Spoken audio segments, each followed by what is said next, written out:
Into the fire. Run. Run! Hello and welcome to another video in the Smaug unboxing and building series. So if you're watching from out of the frying pan, welcome, and this is part 2 of the building process. If you're watching over on Miniature Realms, and then you'll have hastily seen the previous videos reposted to the channel, and this will be the first sort of newer installment for you. So it's a very short video, taking through some pretty basic concepts in some ways, but just to help people out who aren't used to dealing with larger kits, and people that aren't used to sort of dealing with resin and gap filling and things like that. So this video is going to be a very short one, just showing you how I deal with some of the larger gaps that you find on these big multi-part resin kits. Right, so over to the tools today. Now, I've got the 3 things I do most gap filling with. So we have milliput, good old green stuff, and then plastic putty, which is by Vallejo. It's their version of liquid green stuff, I suppose. I believe it was done a long time before liquid green stuff. I don't like liquid green stuff. I find it very grainy and bitty. I may have just not found the perfect way of using it. But this stuff, much more controllable. Drop a bottle as well, so you squeeze a little bit out. Works the same kind of way. You smooth it into a gap and it dries hard, and you can kind of file it and smooth it off afterwards. That will work for a lot of things. Some of the gaps may be slightly too large for it on this, but we will see. We will see. Milliput is great. You can sand it down, it becomes quite hard. It's very good for kind of square, more geometric shapes and things. And then green stuff, we all know how that works.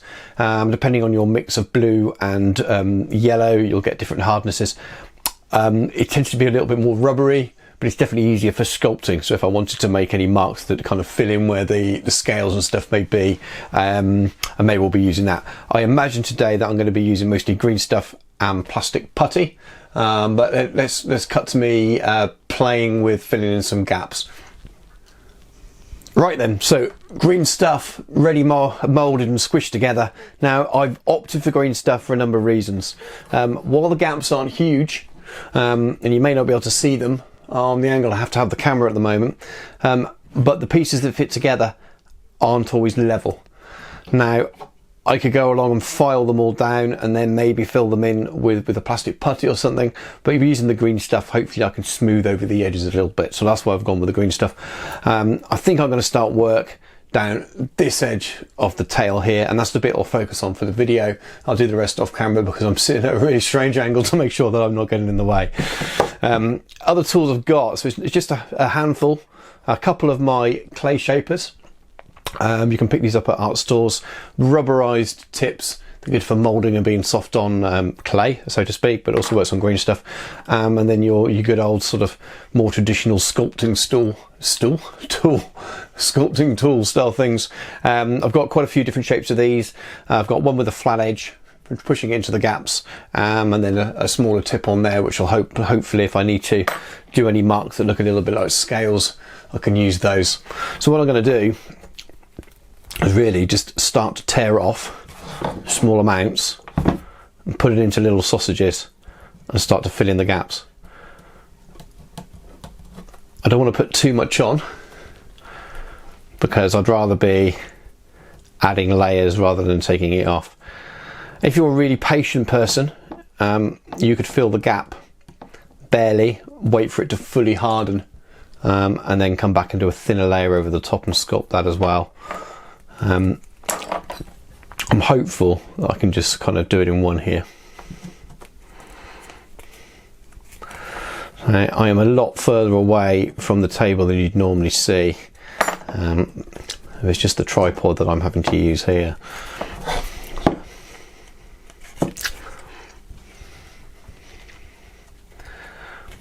So I'm just licking the end of my finger and just pushing this green stuff down into the model.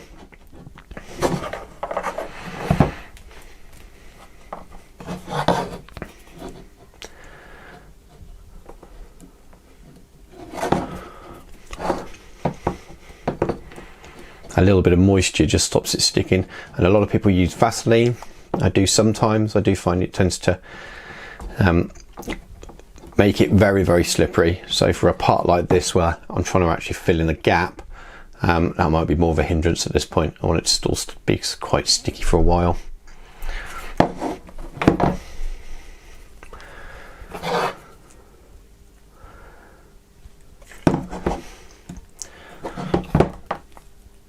The reason I've gone a lot thicker than the hole here is just so I can smooth out the height difference between this side and this side. I hope this is staying in focus.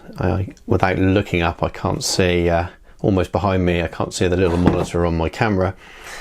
Maybe if I do a lot of these, I'll have to look at getting a separate monitor that plugs into my camera to go overhead. Anyway.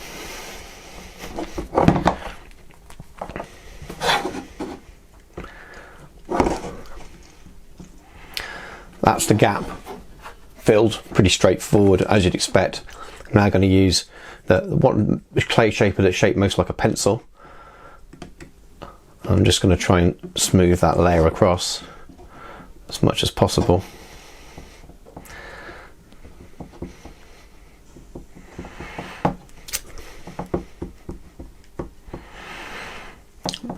And he does a good job of smoothing it out without leaving big fingerprints all through it.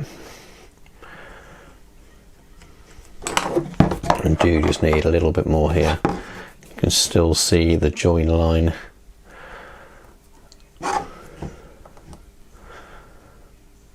Just there.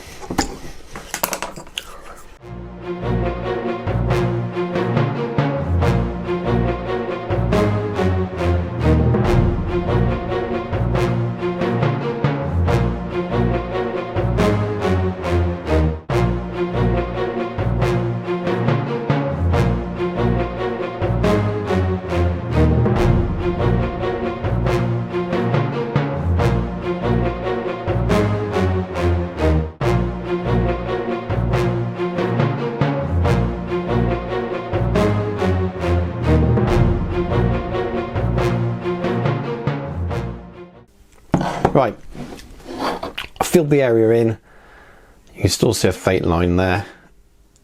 I think by the time I finished sculpting and smoothing it,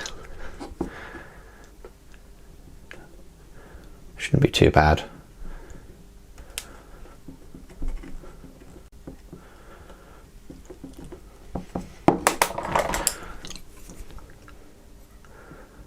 I'm just going to remove any build up. I think it's got too thick. Uncovered parts of the model it didn't need to. And you can just smooth back off afterwards. There is still a thin line along here. That one I'll probably use plastic putty with because it's so smooth.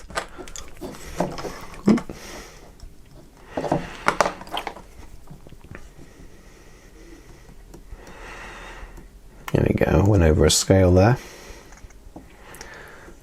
I'm just scraping away the bit I don't need.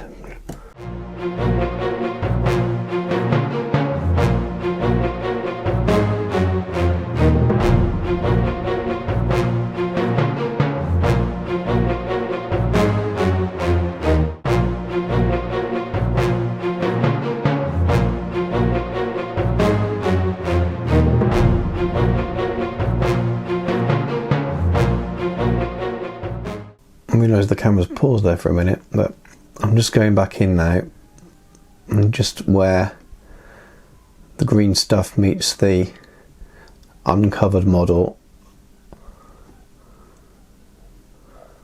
just adding in a few scales. That's obviously going to be under the cover of the wing there, so I'm going to leave most of that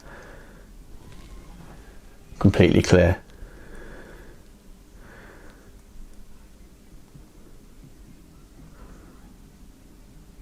Just using the end of the sculpting tool. It won't be anywhere near as good as the wonderful sculpting of the Perry twins, who I believe did the Smaug model. But once there's paint on it, it should definitely look an awful lot better there than the big gap that was there before. I'd prefer to make a much smaller level of a smaller fill if possible, but because of the height difference between the two sides, they needed to be smoothed off to look like one piece. And you'll see the same here. I don't know if you can see it on camera, but if I slide my tool along, it hits the ridge there, so I am going to have to smooth over those parts. Even if I filed down, I would take off the detail here, and there's not really any way around it, so the best thing is to try and smooth off the total layer and then go back in and just try and re-sculpt in the detail. And that's just the nature of these big kits. That's, you know, that's what you get when you play with them. Your model. This is a more advanced modelling, I suppose. Some people would be, I'm sure, would be saying, well, you shouldn't have to do that, they should fit perfectly. But life is not like that. This isn't a plastic model, this is a resin model. And this is what you have to do with resin models. This is a darn sight easier to build and manage than some of the older Horus Heresy tanks and things like that that Forge World produced, which were fantastic, by the way, but the older kits were a lot harder. And such a flowing organic piece like this, it's got great pose and movement in it. Where do you put your cuts so that you can take the model apart? It's never going to be easy. And there we go. So I finished off smoothing over that area, trying my best to make little marks that may, once painted, look a bit more like scales. It's definitely leveled over. That bit's still smooth there, sort of where the wing's going to fit. And I'm going to leave that now. Now I've got to fill in gaps on this side. I've got the gaps all around the neck. When I attach more parts to the head and things, there's going to be more gaps again. The biggest question I'm going to have is about the wings, so I want to paint it with the wings off. So when I get to that stage, it's going to be a little question, so I may come back to the video then. What I'm not going to do is subject you watching me do the rest of the gap filling here, and I'm going to put this away now rather than do the other side. The temptation would be, oh, I'm just going to do the other side. You spend all your time doing it, you turn around, that as even though you thought you were being careful, you left a massive thumbprint in the stuff you've already done. So I'm no master sculptor. That is a gap filling plus, so to speak. But what I'll do now anyway, I'll go away and I'm going to do some more gap filling over the next week or so, get the rest of the model built, and I may come back with it built. And we'll I'm primed black, and we'll talk about how I intend to give a bit of a zenithal pre-highlight before I paint and talk about the painting process. I may come back if along the way there's an interesting modelling and building conundrum that I think would be helpful to you guys watching this. So thanks for watching the video. We'll catch you soon. Check out Miniature Realms and Out of the Frying Pan, links all below, and thank you again. And into the fire run. Run!